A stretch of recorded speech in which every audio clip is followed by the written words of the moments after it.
So we were doing Project 50. 2. It seemed delayed, and you're like, 2? I was on it. So we're going to do 52 videos over 52 days. Are you just going to drink? You're drinking? You weren't supposed to point that out. I saw it. I looked there and I was like, she looks like she's not even with me right now. I'm with you. I know you're with me, baby. Alright. So today in this video, we're going to talk about confidence. We're going to talk about the words we use, and then there's going to be a surprise question for her. Check this out. My son came to me about a month ago, and he asked this question. He said, Dad, how do you gain confidence? It's a good question. I try to fake it. So we talked about faking it and ultimately came to the conclusion the whole fake it till you make it doesn't leave room for suffering, doesn't leave room for error, for struggle, for pain. Because when you go through those things, are you just going to fake it because you have to fake confidence and everything? Yeah, so we just decided that ultimately faking it till you make it just isn't like a valid solution in some of the things that God's called us to be in terms of being transparent, in terms of being open with our faith, our struggle, the reality. Let's think about this question. How do you gain confidence?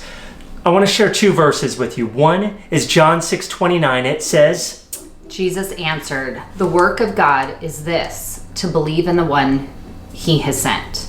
wow, I just love your voice. Like I could listen to that all day. To believe in the one he sent. Yes. Okay. So the second verse is out of Philippians chapter 3, and it says this. Only let us live up to what we have already attained.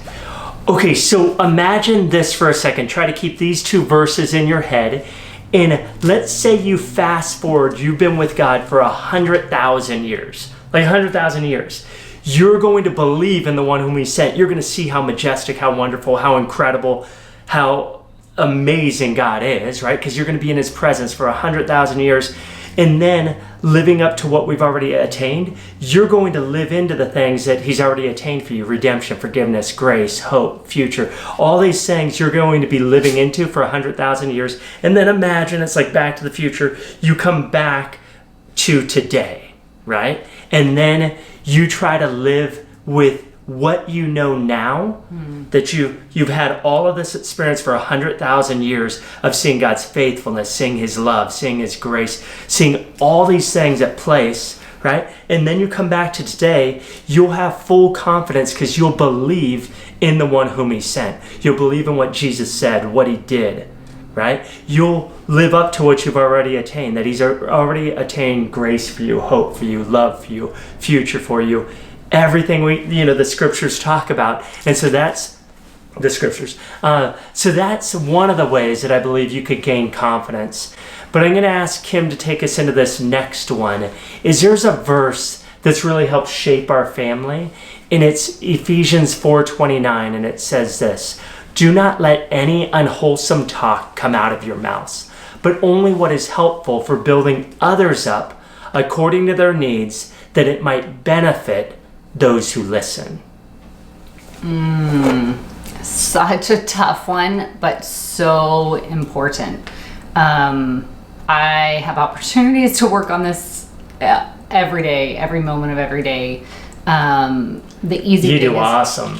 Sometimes it's like this, sometimes it's like this. Fair enough. Me too. It's obviously so much easier to just say whatever we want to say in the moment when we're frustrated. Whether it could be, I know a lot of people who struggle with driving down the road and they're super mad at whoever's in front of them or whoever just cut them off. And you use your horn pretty aggressively. I feel like you drive like. Okay, that is so another thing. I will fight you to the death on that. I do not use it as badly. I'm going to get her a horn for her birthday. I have a horn on the car. No, like an extra horn, because I think you would honk at people like in the grocery store. I don't drive around like you, waving at everybody. Well, I figure people just need to be waved at. You're like, So anyway, using our words to encourage. No, that was very encouraging just now. I don't think so. Bam. You got me. No, you got yourself on that one. I think it's something we work on just for our kids too, where we try not to, there's never name calling, and not that we're perfect and not that we don't struggle with this, but setting that example is definitely one of our huge goals for our 3 kids. And I think that has helped them to really work on being kind to each other too. They're not perfect, but they certainly do a good job at trying to not speak if they are wanting to say something that's not kind. What's it look like to, when it says, do not let any unwholesome talk come out of your mouth? What's that look like in a daily, daily, conversations that you have? I think the unwholesome talk. Can you guys hear our dog? Okay, so we can't do anything about that dog. That dog's crazy. That's all. He's on so much medication right now. Apparently he's dehydrated. He's over there drinking 8 gallons. Okay, can you stop already? But pray for our dog. He has epilepsy. No joke. He's been having seizures. But he's seizure free for 13 days, which is the longest he's ever been. That's praise. That's praise. Okay, so do not let any unwholesome barking come out of your dog. Still going. Do not let any unwholesome slurping come out of your dog. So what's it look like to not have any unwholesome talk come out of your mouth? It's a struggle daily, but we've been trying to put this into practice for a long time in the context of our family, our work environment, which is just us. But I do travel, as a lot of you know. I travel almost every weekend and have the opportunity to share the gospel, do some crazy illusions. If you want to see the link below, you can see one of the brand new illusions that I'm going to be doing over the next 52 days. 52.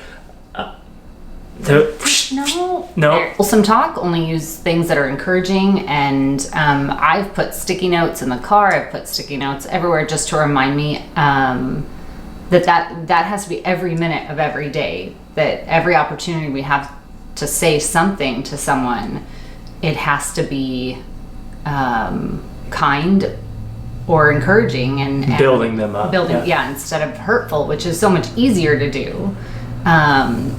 To get frustrated with somebody and say, why'd you do that? We have to think through what's beneficial, and those things just aren't beneficial if we're...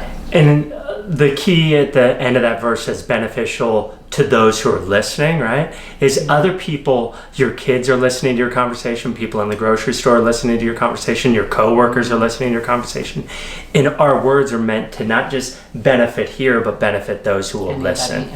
So we have that option. Are we going to build people up or tear people down? My hope is that you would live out your faith by building others up and not tearing them down. Here comes the surprise question. Kim, what's the most embarrassing situation that you've been in the last year? Oh, I do have super embarrassing, at least for me. I was mortified, and so was our daughter. Oh no, I don't know if I know what's coming. I pulled into a parking space and thought... I don't think you told me this. Yes, and there was a car next to me, and the couple was getting out, and I was so sure. I look really carefully and go, oh yeah, that's Steve, and I look, and oh yeah, that's Catherine, and so, oh, hi guys, and I totally realized it is not them. I was mortified. Caroline got back in the van. Was like, I don't know this woman. I can't believe she just did that. So yeah, that did you give him a hug anyhow? You say, hey. I kind of think I went for the hug in the beginning. I don't know, because I kind of blanked some of that out. It was so bad. I have a terrible fear of that anyway, and then for it to actually happen, Oh, yeah, super embarrassing. Check out the magic video. It's coming up right. No. Check out the video. It's coming right Now. So today we talked about confidence, and one of the ways that we gain confidence is by doing things over and over again, doing things with excellence again and again. And so this particular piece, I'm going to attempt to control 4 cards. Now, a lot of times people will accuse me of using, trick cards, or that they're not really shuffled. We don't use any camera tricks. Here's the thing is, no matter what I do, people are going to think I set something up, I did something. So I've tried to grab dice so we could just grab a random 4 of a kind. So we're going to grab the 10s. I don't know if you can see that, but we're going to grab the 10s for this. So let's just go through here, and we'll grab the 10s out.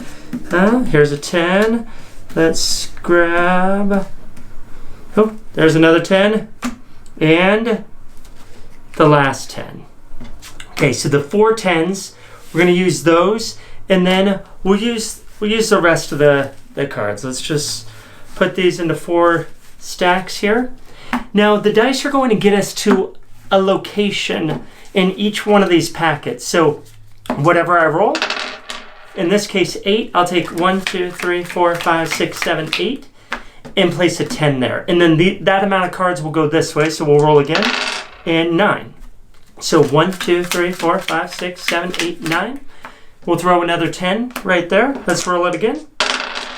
8. So here we go. 1, 2, 3, 4, 5, 6, 7, 8. Drop a 10 in the last one.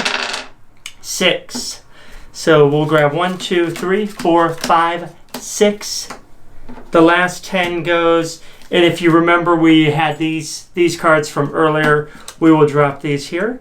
And I want to just show you for a second before I square up the cards that the 10s are in 4 different positions randomly chosen by the dice. Watch. Because I'm going to attempt to control each one of these 10s. I'm going to start with giving the deck a little cut, and then we'll give it a couple of shuffles. So there's the first shuffle. I should have rolled to see how many shuffles we're going to give it, but apparently I'm not going to do that. We might end up giving it like 10 shuffles. We'll do it again, and we'll shuffle up the last time, and we should be able to find our 4 10s. Let's just give these one more cut, and there it is, the 4 10s. What? Thank you for joining us for Project 52. Hope you're enjoying these videos. This is video number 2. If you didn't see the first one, you could click the link over here. If you want to subscribe, we'd love to have you subscribe. Hit the bell. Thank you. See you tomorrow.